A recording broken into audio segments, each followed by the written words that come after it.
Welcome back, everyone. Happy December and happy holidays, and an early start to the Happy New Year. 2020 is right around the corner, and I just wanted to come on here really quickly and show you guys this new budget template that I created. So the first part of this budget is the full overview that spans from January up until December. Now it does come with these different sections, and each section has different categories. So for income, you can have other income, and if you have multiple sources of income, you can list them here. This other income section just summates the values that are in the cells below it. So that is very helpful. Also, I like to include the date range. Now, if you are going to be budgeting monthly, I will show you how that looks in the budget tables. If you're going to be budgeting bi-weekly, you can also use this template. So if you budget in monthly, bi-weekly is very good. If you want to do annual, if you want to do weekly, you can, but this is really for those that are budgeting bi-weekly, every 2 weeks, and also every month, like once a month. So in the income section, we've covered that. Then the next section we have is expenses. And in the expenses, there are several categories listed here. I've included rent, next month's rent, and groceries as different types of household expenses. I believe I'm going to show you how I go ahead and set it up, but I just wanted to give you guys a quick overview. So then we have utilities, we have savings, and these are different savings account. I believe you should have an emergency fund. That is very important. So I kept that there in the template. And then for your lifestyle, you can list them here. I think there's about 7 categories here. It is 9 types of lifestyle expenses that are listed here. Then you have your sinking funds, and if you have that, I believe there's about the same 9. There's about 9 different types of debt that you can list here, and it will sum it up. So moving on to the next category, which is your savings. These are your different savings right here. You will list them here. One thing to note, so the order in which you list your savings, let me open this up. The order in which you list your savings and your sinking funds and also your debt determines how they will be. You should list them the same way here. So for example, let's say you had 3 things here. I would just highlight those 3, copy, go down into the savings section and paste it there, because how the formula works is it's going to look up at B30. You see here B30 is looking up at B30.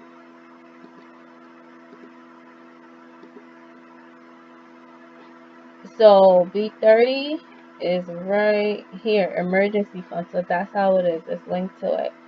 So if you guys are not too familiar with Excel, this is a good way for you to like learn a little bit about it, which is why I use it, because if you're trying to break into business, or if you're working like some of those business places, they tend to use Excel a lot, and like with Excel you can build those critical thinking skills, problem solving skills as well. And then the next section is the retirement. And if you open this up, there's about 1, 2, 3, 5. There are 5 types of retirements you could list here. And the same thing, you just copy and paste it in order in which you have it listed up above. And then you have the debts right here. You can list them.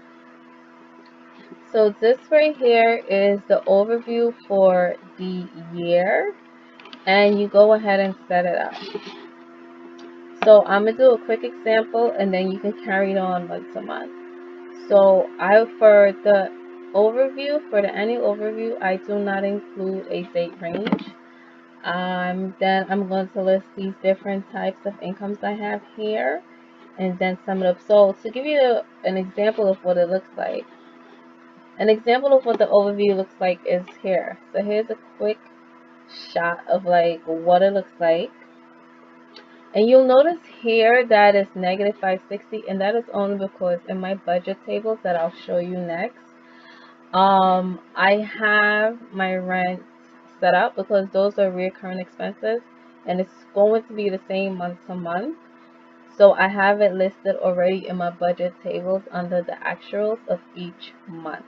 That's why you see these are negative numbers right here. So I went ahead and I put in, so I have my date range this month, so I like to carry over, not carry over, but I like to save for at least 1 month in advance. So my rent is $500 for my room. I save it and I put it to the side.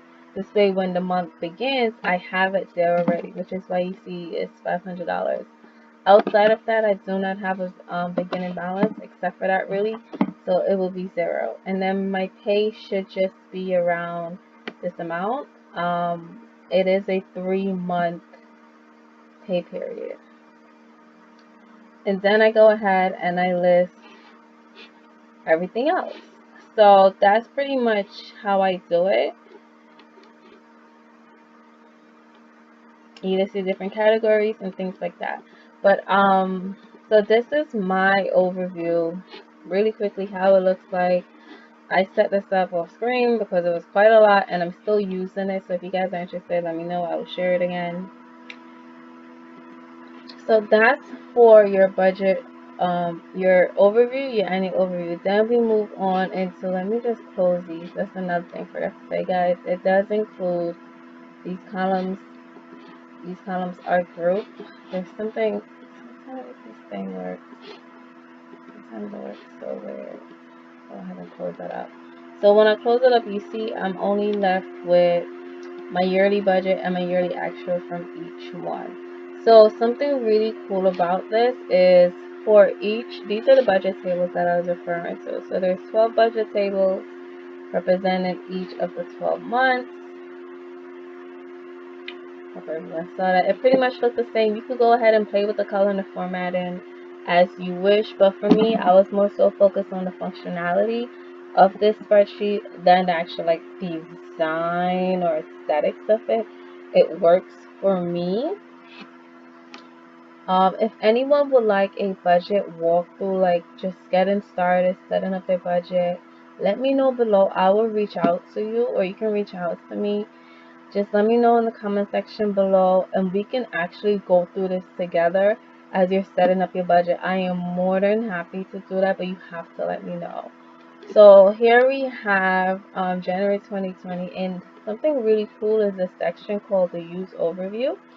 So when this is checked, the numbers are going to update from your annual overview.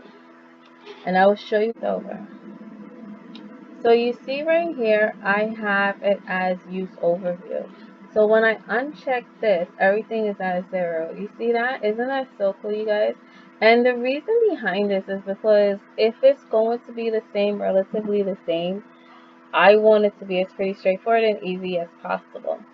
So if you're setting up your budget, but then you don't want it to be like almost like you're doing it absent-minded, you want to be very intentional with what you're setting up. So for January, you already have your annual overview, so that will be your first step. Set up your annual overview, or your first pre-step, which would be to kind of gauge what your income is, what your expenses are, list them out like on with pen and paper, and then you'll take those numbers and put it into this template. Work on your annual overview, which is what I showed you before, and then each month, like the last week of the previous month, of the month prior, you go ahead and set your budget for the following month as you're closing out that month, closing out the prior month. So for me, by December, the last week in December, so like between the 27th and the 31st, I would have already prepared my January 20 budget. And by December 31st, I would have closed out my December 2019 budget and actuals, and then do the comparison. Speaking of which, there's another cool feature that I like here is the note/explanation, because there are going to be times in which your budget is different from your actuals and vice versa, and it's good like when you're looking back you kind of know why it was different. So let's pretend that we're budgeting for January or whatever month, or December, and you want to use your overview. Once you hit use overview, the numbers come in. And you would see that, you see there goes that negative. Remember earlier I showed you there is a negative 560, because my rent or your mortgage is going to be the same and you are going to pay it. So instead of typing this back in every single time, I set it up to be equal to that rent amount. So for me, my rent is 500, so it goes right there. It's equal to 500. And once I receive actual payment, let's say I got my check, and you know what, it was actually this, it was this amount, you will see it start to balance itself out and do the calculation. So once you hit use overview, all the numbers populate from your overview, from your annual overview for that particular month, and everything just updates accordingly. So that's how that will look like. But let's say you want to say, let's say you want to use overview, you want to use the overview, but there are going to be some slight variations. Then at that point, you go ahead and continue to click use overview, and then just change where it is. Like, let's say, you know what, grocery actually is going to be $80, or it's, and then for pay period 1 and then in pay period 2 it's going to be like $20, right? You budget it that way. You can do it, but what's very important that is that your budget has to equate to 0. It shouldn't be any reds up here when you're done. The only reason, again, there's a red here is because there's nothing here as yet, because this time has not come yet. This is just this right here is budget, and this right here is the actual. So once I actually go in and enter those numbers, this is supposed to change. Now, if you have completed your budget and you are in the red, that means you are overspending. You are borrowing from the future to pay for something today. And we don't want to continue doing that, because 2020 is, I don't know if that was a firecracker or like something else. 2020 is about, like, we are setting those goals up, and that's another thing. There's gonna be another video where I set up my goals. If you guys want to talk about like goal setting and things like that, comment down below and let me know. Oh, sorry, I lost track of where it was. So if you have it here, that means you're overspending. Now if you're oversaving, that's okay, as long as everything is in balance. So that is something to note. So you will include in your explanation here why this was the case, and you'll just go ahead and type it in, whatever it is, which is really good. I think that's very beneficial to have that there, so when you're looking back, you see, why was it different. So you manually start, once you manually start changing this, you can't, the formula doesn't reset. Like, the formula does not reset. Let's say you made a mistake and you actually want to use the actual formulas that are in these budget cells. You just have to go up here and do undo.